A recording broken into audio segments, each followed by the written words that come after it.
So I give all honor, praise, and glory to our Heavenly Father Yahweh, and also the true Holy beside the King of Kings, royalty himself, Yahweh Shah, Amashiach, and much respect to the Founding Father's truth out of One West.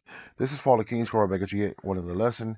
Before I go far in the lesson intended to the 12 tribes of the nation of Israel, which consists of the so-called African American blacks today, so-called Haitians, so-called Latinos, so-called Hispanics, so-called Native American Indians, and also our confusion of faith brothers and sisters that are scattered abroad, and also the so-called black African American as well, because you're going to have Israelites like every nation under the sun.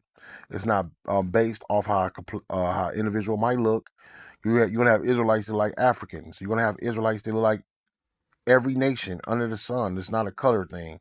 It's based off the heritage of your father. When you go to the book of Numbers, it tells you about that. To you, I say shalom, peace must be unto the hopeful elect. I'll make the lesson very short here. The title of the lesson is going to be called "You Other Nations Will Go into Captivity." You other nations will go into captivity. And that's going to happen here. No man on the time and day, but you can tell through prophecy that we are leading closer to World War III. So let's go to the book of Revelation, chapter 13, verse 9 and 10.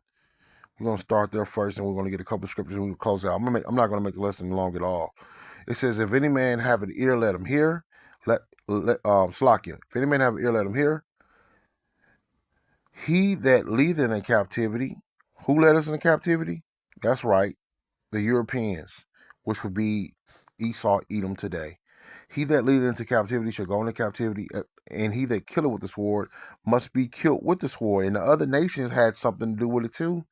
So it's not just Esau going to get it, but Esau going to get it the worst because he created these conditions on the earth. He's the wicked. When you go to Job chapter 9, verse 24, and Malachi chapter 1, verse 4, it tells you about they are the border of wickedness, meaning the foundation of it. I mean, they created it and set the foundation for wickedness. And that's why they're going to get the worst is hard of judgment is only man. It says, he that leadeth in captivity shall go into captivity. He that killeth with the sword must be killed with the sword. And here's the patient and in the faith of the saints. And we know the saints are the Israelites when you go to Psalms chapter 50, verse 5. It tells you about that. So yeah, I just want to touch on that real quick. You heathens are going to experience a great judgment. And also the heathen women as well. They're going to get judged too for not serving us. Let's go to Isaiah chapter 60, verse 12. We're going to go right into this judgment. It says, for the nation and kingdom that will not serve thee shall perish, yea, though nations should be utterly wasted. And that's going to happen to a lot of these nations that don't want to serve us when that day comes, when that times come. And they're supposed to be serving us now, the heathen nations as well as their women supposed to be serving us. How do one prove that? Let's go to Genesis here real quick. We're going to go to Genesis, I believe it's chapter 12, verse 3, and I'm going to get ready to close it out.